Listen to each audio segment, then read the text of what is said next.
Eagles Entertainment.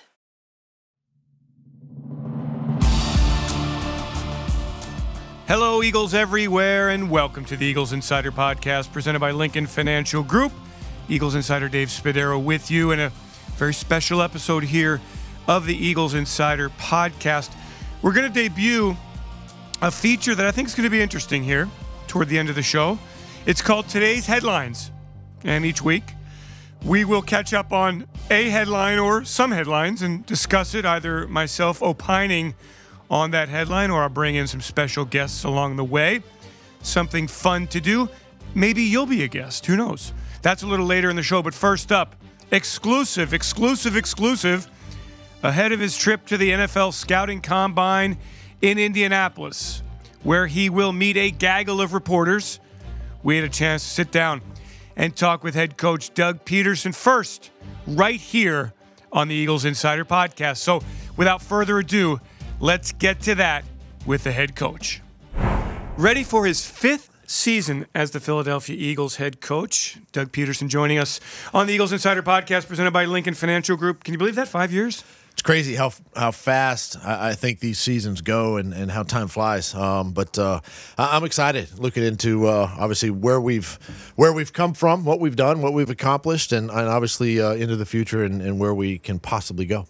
Are you happy with the new normal, the proclamation after Super Bowl 52? I am. Obviously, you know, we've been faced with adversity with the amount of injuries probably the last 2 years, but being in the postseason, these last 3 seasons, giving ourselves an opportunity to compete for championships is what we want to do. It's the expectation around here. It is that new normal, and we want to be playing into January and obviously that first week of February as much as we can. Doug, I've got a lot of questions for you. So let's buckle in here. Here we go. Can't wait. Right here. Welcome back. Welcome back. It's time for the 2020 NFL season. All right, let's start with the coaching staff. A lot of new coaches, new roles. You went through a very thorough process, Doug, to put everything together. Walk me through that process, if you could, and tell me what you think you've accomplished with the way things are structured now. Well, it was a process that I wanted to spend quite a bit of time going through. It's something that I think now, as you mentioned, going into my 5th year and having coaching turnover each year, basically, whether they've moved on to promotional jobs, somewhere else, or I've had to just make a move and let somebody go. But I wanted to spend and do my due diligence with this next round of hires, and felt like I did a really good job. Obviously, we'll see, once we get back out on the football field, but I'm excited for the guys, starting with Emmanuel on defense. Been a former coordinator, has been with the Falcons, been, kind of came out of that Seattle Seahawk mold defensively with some of those coaches there, and also in Atlanta and places like that. And, just excited for him and his growth and what he can do with that secondary. Him and, of course, Tim Houck, being back there. And excited for him and adding him, to the defensive side. Also staying on the defensive side with, Matt Burke being promoted to, run game coordinator and D-line. I think that's going to be a great addition there, and just an opportunity for Matt to continue his career. And he aspires to be a coordinator again one day in this league, a defensive coordinator. So hopefully this is for him as a step in the right direction. Jeremiah Washburn, who's been here a year, director of player personnel, senior defensive assistant, really not an on-the-field coach as much, more so, an analyst for Jim. Being a former offensive line guy, he also does a lot of work for Stout and some of our breakdowns during the week on our opponents. So he's a valuable resource for us, and added him to our staff there. And then, I think the offensive side of the ball, Andrew Briner, who he's been a former college head coach. He's someone when I did a search on, losing G.J. Kinney obviously to Hawaii as an offensive coordinator, and happy for him and his career. Someone who could fill that mold of pass game analyst, which is what I want him to do. I want him to analyze our passing offense. I want him to have where, again, he doesn't have the pressure of coaching a room, but he can study our offense. He can study offenses around the league. He can study college offenses, and and bring us some fresh ideas and some thoughts and things that he's done in his career. And so I'm really excited about adding him. And Rich Scangarello, senior offensive assistant, really was intrigued by his resume, where he's sort of come from, how he's worked himself up in this league. He was a coordinator last year in Denver. He's worked with Kyle Shanahan, in San Francisco. He's worked with quarterbacks. He's been with Kyle in Atlanta. He started as a quality control coach, just like myself. Very sharp. Both these guys are sharp, bright minds.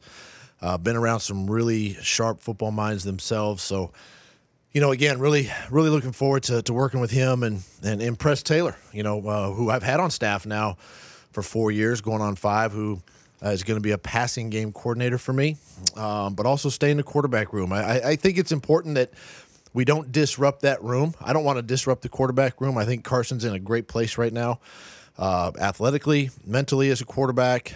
And so I want to keep Press in that room. But I do want to give Press an opportunity to have more of a fingerprint on the game plans. Even though we're such a collaborative offense that way in game planning, this gives Press an opportunity to have more hands-on, with game planning during the week. And Aaron Moorhead. Aaron's a former wide receiver in this league. Came from Vanderbilt, obviously. He is coaching wide receivers there. He's been around some of the top. He's been around Peyton Manning in Indy. He's seen this league. He knows how to play in this league. He knows how to coach in this league. So I'm really excited about him and what he's done, not only in college, but also in his career as a player. If we could we back up into the season, postseason press conference? You indicated at that time that you didn't expect any coaching changes. So I wondered what changed in that period of time. At the time, I was still going through the evaluation process, and at the time, I hadn't made up my mind what I was going to do. I was still evaluating everything, and it takes time. It takes some time, and so I made the statement and made the comment about that, and but as I look back, I got to do what's right for the Philadelphia Eagles. I got to do what's right for our offense, our defense, special teams, and making sure I've got the right people in the right spots, and so it took that time. It took that time to make and come to those decisions, and went ahead and pulled the trigger, and here we are. Obvious question here. If you could explain, in this offensive coaching structure, there is no offensive coordinator. Could you talk about that? And then also explain how things work with Press as the pass game coordinator and Jeff Stoutland as the run game coordinator, and how the process changes from previous years. It's a great question, because it's a question that I have really pondered and thought about for quite some time, for really many years. You look around the league, and there are teams that don't have coordinators. There are teams that have coordinators. I've had a coordinator by title. I look at the structure of what we're doing offensively and how collaborative we put our game plans together. It's like players. It's not about one guy. And same way on the coaching staff. It's not about one coach that has to do everything. It's a collaborative effort. Plus, I'm the one, bottom line, I'm the one calling plays, on game day. So I guess in some facets, I guess you could consider me the offensive coordinator as well. So, the more I've thought about it, I'm like, just again, I'm really excited about Press. I think he's got a bright future. Giving him the title of passing game coordinator, really again gives him an opportunity to put more thought and input on our game plans. Having Rich. Being in as a senior offensive assistant, he can assist, he can help, sort of bridge the gap with Stout and Press and putting all the pieces together, along with myself and Justin Peele and Deuce Staley, and just bringing our game plans together, and that's what I want. That's my vision for this season, and really having a seamless transition that way, and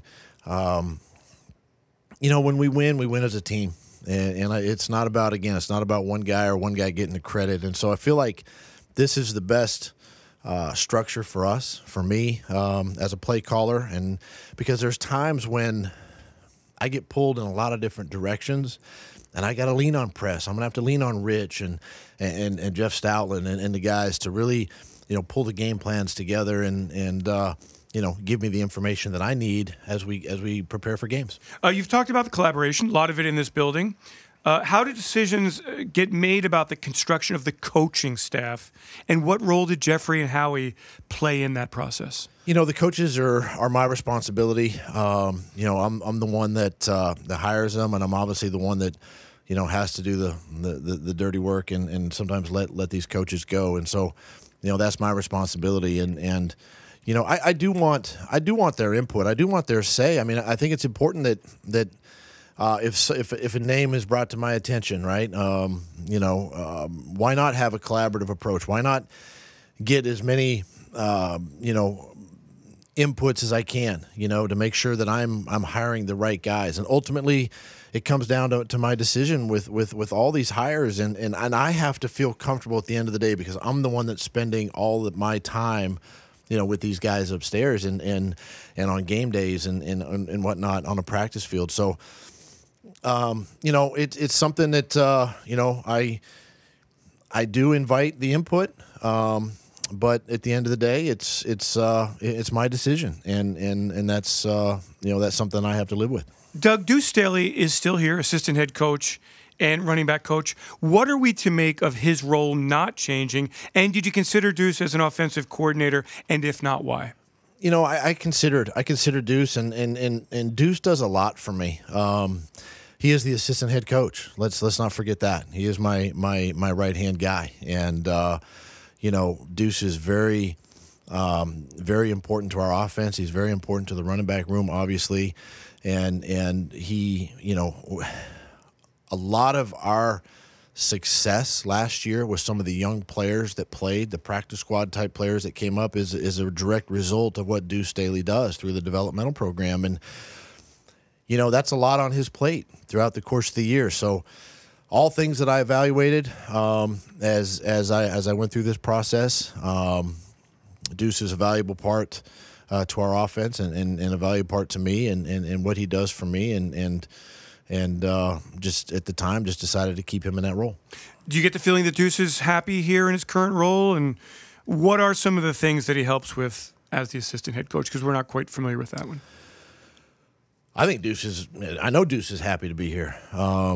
He wants to be here, and some of the things that he does for me is obviously, he does help run the football team. If I have to step away, he can take charge of the team. He runs that developmental program, as I mentioned. With the young players, he puts all that together, and that's just not something we do in season. That program starts now. The building blocks of, whoever those practice squad and young players are in the fall. That starts now. We don't know who those players are, but the program begins now, and Deuce has his fingerprints all over that, and that's a big asset to me. And then obviously what he does with the running backs. I mean, you saw what Miles Sanders and Boston Scott, did Jordan Howard did last year, and being able to take young players and get them to play at a high level is just a credit to what he does. Also with game planning and things of that nature during the year. You talked about each of the coaches, Doug. I wonder, did you have relationships with any of the new guys previously? How did you how they get on your radar? How's that work? I did not. Again, having a collaborative effort, in this process, knowing, I think, coaches around this league, knowing head coaches in this league that I do, making phone calls, putting guys on my radar screen, and just reaching out. And the teams that have had success and the teams that have done really good things on offense. And to me, that's the most important thing. And then reaching out to these coaches to see if I can gain access or at least ask permission, to talk to these coaches is really how this process works. And then I get a ton of emails from outside. People are obviously recommending themselves, and I get phone calls and text messages. So there's hundreds of names that come across either my phone or my desk as far as emails go, and I have to sort through all of that and get to the best guys. Let's talk a little football on the field. Are you anticipating an offense that is varied from the first four seasons? that you've been here, and how important was it to get these fresh ideas and these fresh voices into the building? You know, each year, your offense is going to change.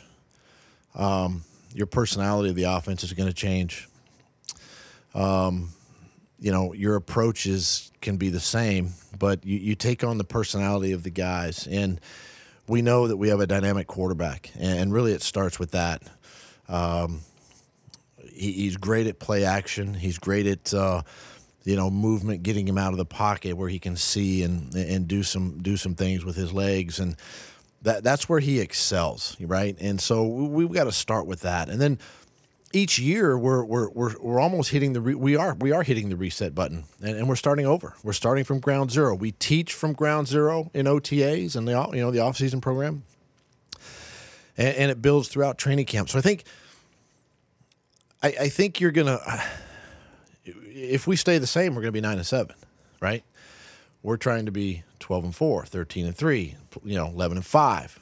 So we have to take the roster that we have and are eventually that we're gonna have once we get through free agency and the draft, and we got to put the pieces together, and but again, it has to start with our quarterback. We have to utilize his strengths, obviously, and put the pieces together. And then having these coaches that I've assembled on offense, and the pieces in the right spots, and really excited about Rich, because he comes from a world where it's play action. It's the Kyle Shanahan, San Francisco, it's Atlanta with Matt Ryan, where it's a lot of play action pass. It's a lot of QB movement, which is what our quarterback excels at. So why not have a guy like that on my staff who has these types of ideas that can just enhance already what we have and make our offense better? So that's where I'm at, and looking forward to this offseason. You've also brought in players like Connor Barwin in a full-time role, Brent Selleck, Darren Sproles in consulting roles. What is the value of that? Are you looking to how to help the locker room leadership? Is that a part of the equation? Is locker room leadership an issue?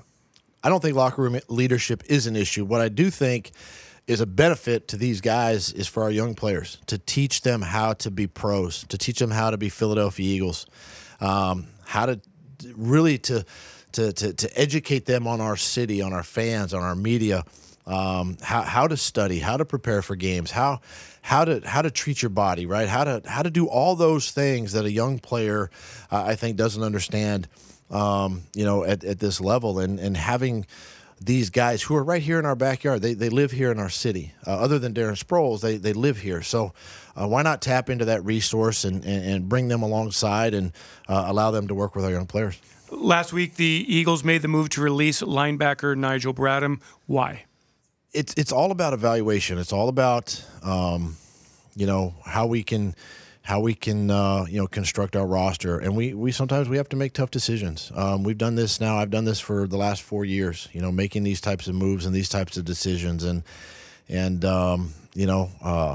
we thank Nigel obviously for what he did. He helped us win a championship a couple years ago. He's been a valuable player for us. I do feel really good about our young players. I thought TJ Edwards made a big step forward, last year in playing. So, we got to look at that as well. But everything is in the best interest of the Philadelphia Eagles. Is linebacker, Doug, now a position of need as you see it? I mean, you say position of need. I mean, we're looking to add talent. We're looking to add depth at every position. Linebacker is not immune to that. So we'll take a look at that this offseason through free agency, through the draft, and see where that plays out. Doug, is the Bradham move a sign that the team wants to, Howie Roseman said this at the end of the season, infuse youth into the roster? Is that what this Bradham thing is all about? I don't think it's directly related to that, but, it's something we have to take a look at. We're constantly evaluating our roster, and I do think, and I think this is what our league has become. I know the league has become a younger league, but at the same time, you've got to have those valuable veteran presence on your roster as from leadership standpoint. So, it's all things that we're going to evaluate this spring. The scouting combine is upon us. What are your objectives in Indianapolis? It's our first look at these college players. I mean, our scouts and our personnel department have been looking at them now for a while, and as coaches, it's our first chance to really put our eyes on these guys and really continue to enhance the process and get a chance to meet these young players and see who can help us win a championship.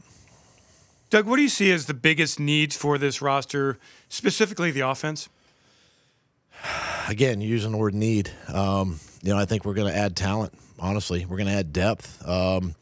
You can look across the board. I mean, it's no position is immune. I mean, I know, you hear the talk about, okay, we need receivers or we need, offensive line. Well, we're going to try to do that anyway. I mean, that's all part of our process. But we're going to evaluate our roster currently. We're going to evaluate the free agent players. We're going to evaluate, the draft and that whole process, and we're going to add depth. We're going to add talent where we need, and move forward from there. And bottom line, we got to win on Sunday. How important is it to add speed and explosiveness into this offense, Doug? Isn't that what football's about? Speed and I explosiveness. Agree. Yeah. Do we need more of it?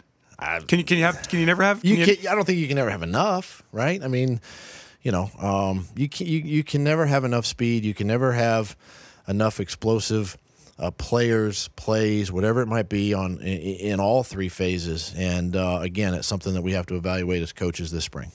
How do you view the depth chart at quarterback? Will you be looking at a veteran in free agency or use the draft to bring in a developmental player?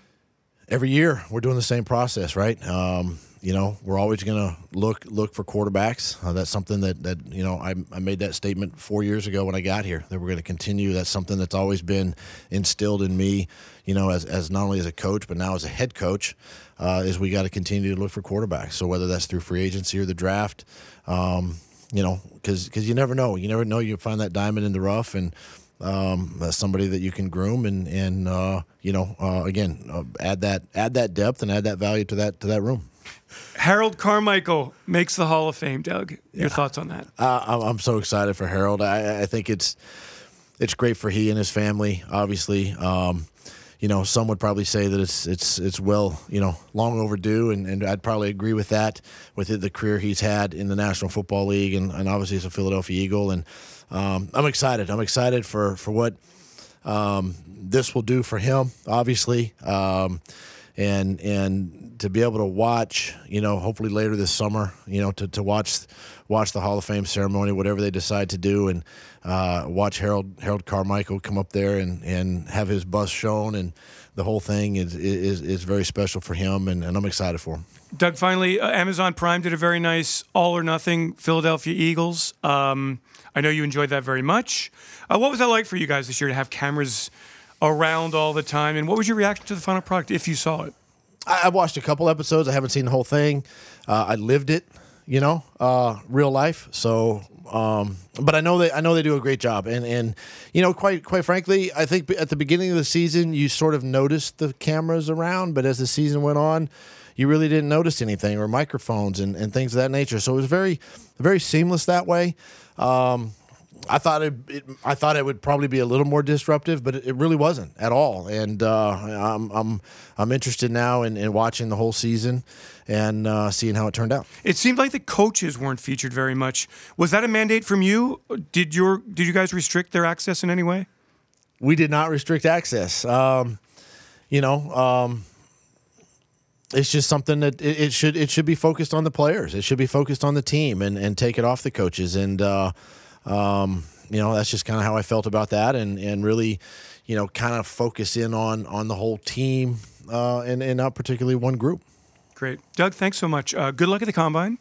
I really appreciate you can come in every week if you like on the podcast. We can go through this every single week. You'd love that, wouldn't you? I'd love that, yeah. Doug Pederson, head coach on the Eagles Insider Podcast, presented by Lincoln Financial Group.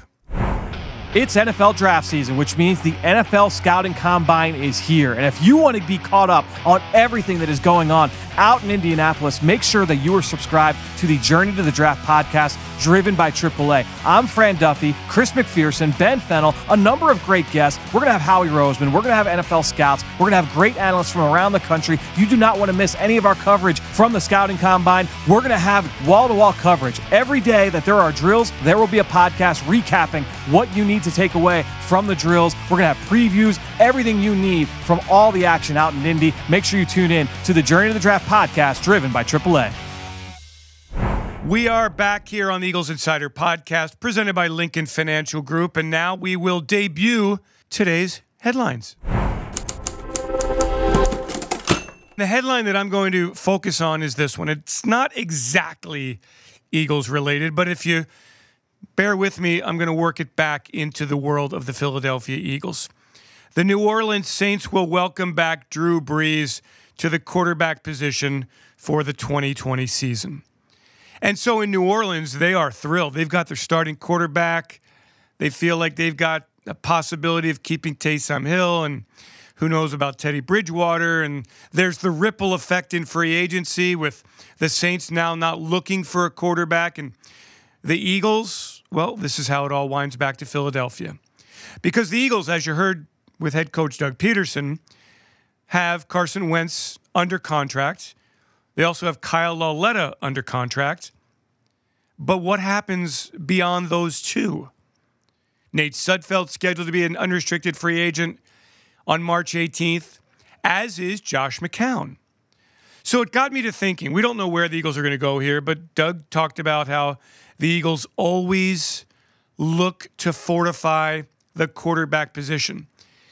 So I looked back and I thought, is this true? And my first thought was, well, the first time that I can really remember the Eagles lacking at the backup quarterback position in recent memory, 2005, Donovan McNabb starts 9 games, goes down against the Dallas Cowboys, and who comes in? Mike McMahon. Remember him? He started 7 games that year. He threw 5 touchdown passes, 8 interceptions, and he completed an ungodly 45.4% of his passes. Really hard to do, right? But then they were pretty good after that. It was Jeff Garcia in 2006. It was A.J. Feely in 2007. In 2008, the Eagles made the investment in the second round of the NFL draft on Kevin Kolb, who only threw 34 passes in his rookie season. The year after that, the Eagles adding Michael Vick. But Donovan McNabb was still there, still the Iron Man, 443 pass attempts. Kevin Kolb was brilliant in his limited time. He threw 4 touchdown passes, 3 interceptions, completed 65% of his passes. Kevin Kolb was the quarterback of the future, and that's why the Eagles dealt Donovan McNabb. And in 2010, they turned it over to Kevin Kolb with Michael Vick as the backup. Of course, Vick taking over for Kolb after that Week 1 loss to the Green Bay Packers, and Vick went on to have a Pro Bowl season. 2011, this is where I found the name that I had forgotten. 2011, who gave the Eagles the moniker the Dream Team? Backup quarterback Vince Young. In what turned out to be the final season of his NFL career, Vince Young played for the Philadelphia Eagles in that 8-8 disappointment of a season. Michael Vick injured, and here comes Vince Young. 4 touchdown passes, 9 interceptions. Well, that didn't do well at all. Vince Young, in a couple of critical games, just absolutely terrible. I mean, he was just a bad quarterback for the Eagles in that season. And that was really the last time that the Eagles had a backup quarterback problem. In 2012, to borrow a headline, Nick Foles happened as the backup to Vick. And then Vick and Foles and Matt Barkley shared duties as then head coach Chip Kelly tried to find the right answer in 2013. In 2014, it was Mark Sanchez and Nick Foles. Not great, but not Vince Young-esque either. In 2015, it was Gulp, Sam Bradford, and Mark Sanchez. And while you can make fun of Mark Sanchez, you can certainly do a whole lot worse than Sanchez as the backup quarterback. 2016, of course, the Eagles didn't need the backup quarterback, so we will never find out how Chase Daniel would have fared in Philadelphia. Carson Wentz, the rookie at that time, throwing 607 passes as he started all 16 games in his rookie season. 2017, of course, Nick Foles saves the day, leads the Eagles to the Super Bowl 52 victory after Wentz went down with an injury. 2018, of course, it was Wentz, it was Foles, and it was Nate Sudfeld. And then 2019, we saw Carson Wentz start all 16 games, Josh McCown ready to go, as was Sudfeld. So the Eagles facing a new reality in 2020. Who will be here to serve as quarterback number 2 and number 3 behind Carson Wentz? You may not think about it much as the Eagles look for all these other positions of quote-unquote need. But as we've seen through the years, the backup quarterback position, very important indeed. That'll do it for this week's Eagles Insider Podcast presented by Lincoln Financial Group. Thanks to Peter Kelly for putting it all together. Thanks to all of you for joining us. If you haven't already, please subscribe, rate us, and pass the word. We want to bring the very best Philadelphia Eagles coverage to you. We'll be back next week. We'll meet Rich Scangarello, new senior offensive assistant coach. This is the only place the new Eagles coaching staff is speaking. Make sure you're with us next week. I'm Dave Spadaro, Eagles Insider. Thanks for joining, everyone. Have yourselves a great Eagles day, and fly, Eagles, fly. E-A-G-L-E-S, Eagles!